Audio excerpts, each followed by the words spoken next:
Good morning everyone, blog with the চ্যানেলের আরও একটি নতুন ব্লগে তোমাদেরকে ওয়েলকাম জানিয়ে পুরীর তৃতীয় দিনটা শুরু করছি। তো চলো দেখো, একদম সকাল সকাল একদম ভোরবেলায় বলতে পারো সমুদ্রের পাড়ে চলে এসেছি রেডি হয়ে। মানে হোটেলে আর যাওয়ার কোনো ব্যাপার নেই, একদম রেডি হয়ে চলে এসেছি যে একটু ঘোরাফেরা করব, তারপরে স্নান করতে নেমে যাব। তো পুরোটাই তোমাদের সাথে শেয়ার করছি। এখনও ব্রেকফাস্ট করিনি, তো একটুখানি সময় কাটানোর পর ভাবছি ব্রেকফাস্টটাও করব, তো সেটাও তোমাদের সাথে শেয়ার করব। তো চলো তাহলে ব্রেকফাস্টটা করে নেওয়া যাক। আর সকালবেলা সমুদ্রটা জাস্ট ওয়াও লাগে। আর এদিকে দেখো রিঙ্কার পাপাই নিয়ে নিয়েছে হচ্ছে পুরি আর ঘুগনি। তো আমাকে খাওয়ার কথা বলছিল, আমার খেতে ইচ্ছে করছিল না, আর সেই কারণেই আমি খেয়েছিলাম হচ্ছে ম্যাগি। তো আমি দেখো এখানে সবজি টবজি দিয়ে ডিম টিম দিয়ে তৈরি করে দিয়েছিল, বেশ টেস্টি হয়েছিল। তো ব্রেকফাস্টটা করে নিলাম। এরপর দেখো গপুকে নিয়ে এসেছি স্নান করানোর জন্য। তো আজকে আমি গপুকে স্নান করাবো, সেই কারণেই আর কি সমুদ্রে দেখো নামছি। আর এই যে দেখো গপু, তো গপুকে স্নান টান করিয়ে তারপরে আর কি আমরা ভাবলাম যে নিজেরা স্নান করব। তো চলো, এই যে দেখো ডিঙ্কাও আমার সঙ্গে নেমে পড়েছে।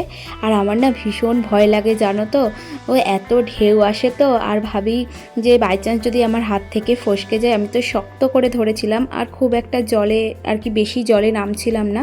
আর দূর থেকে ডিঙ্কার পাপাই আমাকে বলছে আরে আরেকটু তো নামো।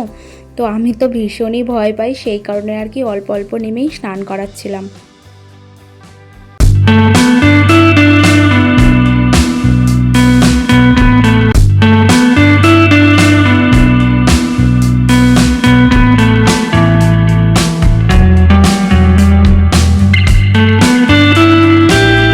তো এই দেখো আমার গপু সোনা স্নান করানো হয়ে গেল আমার সোনা ভাই। তো ওকে ড্রেসটা এবারে চেঞ্জ করে দেব, তারপরে দিয়ে ডিঙ্কার পাপাইয়ের কাছে দিয়ে দেব, কারণ ডিঙ্কার পাপাই আরেকবার হোটেলে যাবে, গিয়ে ও চেঞ্জ করে এসে তারপরে আর কি স্নানে নামবে। তো আমি ডিঙ্কা মামাম তিনজনে আর কি নেমে পড়েছি তার মধ্যে দেখো। আর ডিঙ্কা এদিকে ভীষণই মজা করছে। তো চলো আমরা একটুখানি নেমে পড়ি। দেখো মাম্মামও নামবো করছে, কিন্তু সাহস পাচ্ছে না আর কি, বুঝতে পেরেছো তো। কারণ ওদিক থেকে ডিঙ্কার পাপাই বলছে মাম্মাম এখন নেমো না, তুমি আমার সঙ্গে নামবে। কিন্তু কার কথা আর কে শোনে, এত সুন্দর মানে একটা পরিবেশ উপভোগ না করে কি আর পারা যায় বলো। এত ভীষণ মজা লাগছিল সকালবেলা, সমুদ্রটা যে এতটা মনোরম মানে না গেলে বিশ্বাস করতে পারবেন না সত্যি। সারাদিনই হয়তো ভালো লাগে, কিন্তু সকালবেলাটা জাস্ট ওয়াও ওয়াও ওয়াও। তো দেখো মাম্মাম আর আমি একটু রং ঢং করে নিচ্ছি।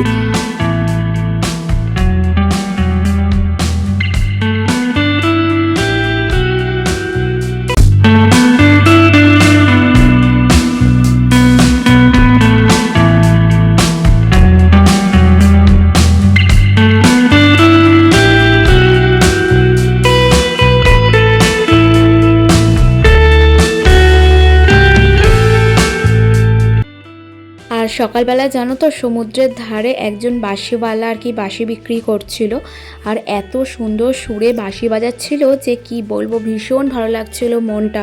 তবে খুব বেশি ভালোভাবে শেয়ার করতে পারছি না, কারণ জানোই তো গান জাতীয় কিছু শেয়ার করলেই কপিরাইট দিয়ে দেয়, সেই ভয়ে তো একটুখানি তোমাদের সাথে শেয়ার করা যেতেই পারে।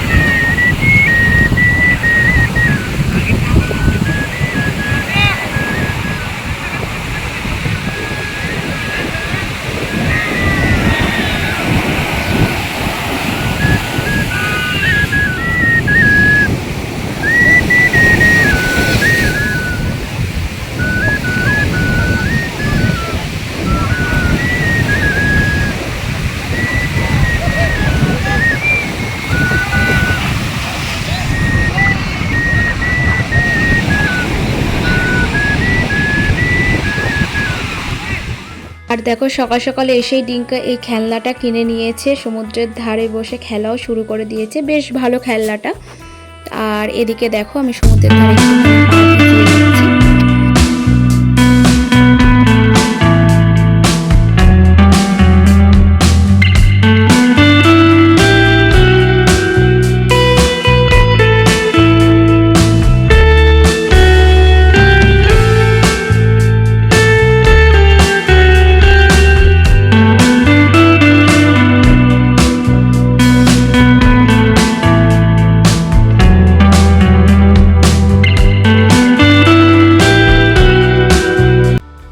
ডিঙ্কা বেশ ভালোই একটা খেলনা শুরু করেছিল। আর ওই যে বালতি মতন ওটা দেখছো, ওটার মধ্যে বালি ভরে আর ওর মধ্যে কিছু খেলনা ভরে দিয়েছিল।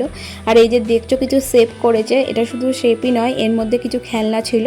তো আমাদেরকে বলেছিল যে এর মধ্যে ভাঙতে হবে, এক চান্সে কে খেলনাটা বের করে। তো প্রথমে ট্রাই করলো, দেখো ওর পাপাই, বেশ ভালো ছিল খেলনাটা, মানে খেলাটা আর কি ভালো লাগলো। ওর পাপাই হেরে গেল। বাট আমিও ট্রাই করেছিলাম, আমি কিন্তু জিতে গেছিলাম, কিন্তু কেন জানি না সেই ভিডিওটা সেভ হয়নি, তাই তোমাদের সাথে শেয়ার করতে পারলাম না।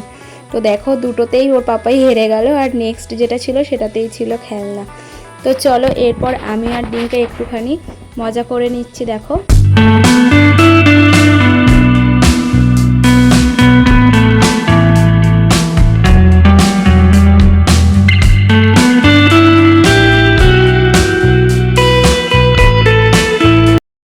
আমি তো ভেবেছিলাম হয়তো সকাল সকাল যাচ্ছি, কেউ হয়তো স্নানই করবে না, কিন্তু বিশ্বাস করো এসে দেখলাম শুধু আমরাই নয়, কত লোক যে এত সকাল সকাল সমুদ্রে নেমে পড়েছে যে কি বলবো। আসলে সকলেই চায় সকালবেলার সমুদ্রটা উপভোগ করতে।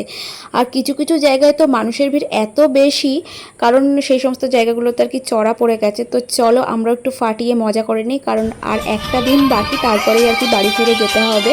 তো যেটুকু সময় আছে জাস্ট এনজয়।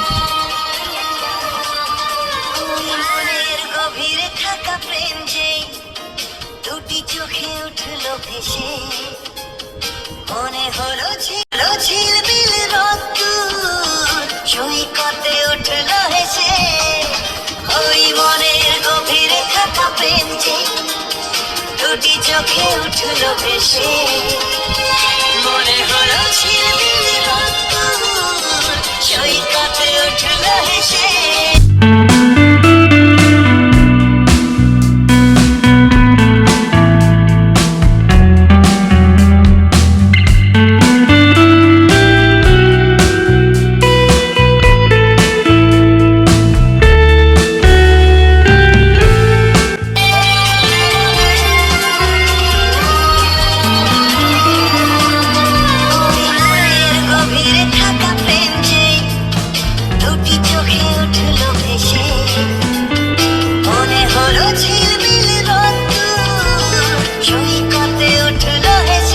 তো আজকে সকাল থেকে অনেকটা সময় সমুদ্রের পাড়ে কাটিয়ে ফেললাম, আর এখন দুপুর হয়ে গেছে, তো লাঞ্চ করার টাইম। তো চলে এসেছি দেখো লাঞ্চ করতে।